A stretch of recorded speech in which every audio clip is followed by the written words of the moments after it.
હું નિધિ સોની voice of Karnavati ન્યૂઝમાં આપનું હાર્દિક સ્વાગત છે। તો નજર કરીએ આજના મુખ્ય સમાચારો। છેલ્લા ઘણા સમયથી ગુજરાતમાં અધિકારીઓ બેફામ બન્યા હોવાની ફરિયાદો ઉઠી રહી છે। પાટણ એસપી રવિન્દ્ર પટેલ સામે હાઈકોર્ટમાં ત્રણ અરજી, ધમકીથી લઈ માથાભારે તત્વોને પીઠબળ પૂરું પાડવા સુધી તેમજ ગુંડાઓ સામે પગલાં ન લેતા ખેડૂતની આત્મહત્યા। રાજ્યમાં 5 દિવસ સાર્વત્રિક મેઘમહેરની આગાહી। આજે રાજ્યના 18 જિલ્લાઓમાં ભારે વરસાદની શક્યતા, અન્ય જિલ્લામાં હળવાથી મધ્યમ વરસાદની આગાહી। શ્રી ભગવાન જગન્નાથજીની 147મી રથયાત્રાના અનુસંધાને પોલીસ કમિશનર અમદાવાદ શહેરના સૂચનથી પાંચકુવા કાપડ મહાજન હોલ ખાતે શાંતિ સમિતિની મીટિંગ યોજાઈ।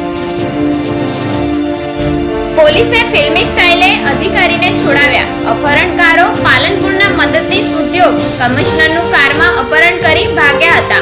ગાંધીનગર પોલીસે માણસા નજીકથી દબોચ્યા। વડોદરામાં ટ્રાફિકને નડતરરૂપ દબાણો હટાવાયા। ધુમાડ ચોકડી પાસે રસ્તામાં નડતરરૂપ વર્ષો જૂના નાસ્તાના શેડ અને કાચા પક્કા મકાનો દૂર કરાયા। તંત્ર અને સ્થાનિકો વચ્ચે ઉગ્ર બોલાચાલી થઈ।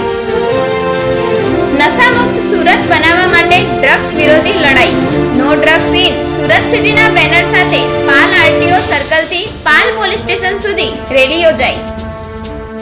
ઉત્તર ગુજરાતને મેઘરાજા દમરોળશે। દક્ષિણ ગુજરાત અને સૌરાષ્ટ્રમાં આજે વીજળીના કડાકા ભડાકા સાથે વરસાદની આગાહી।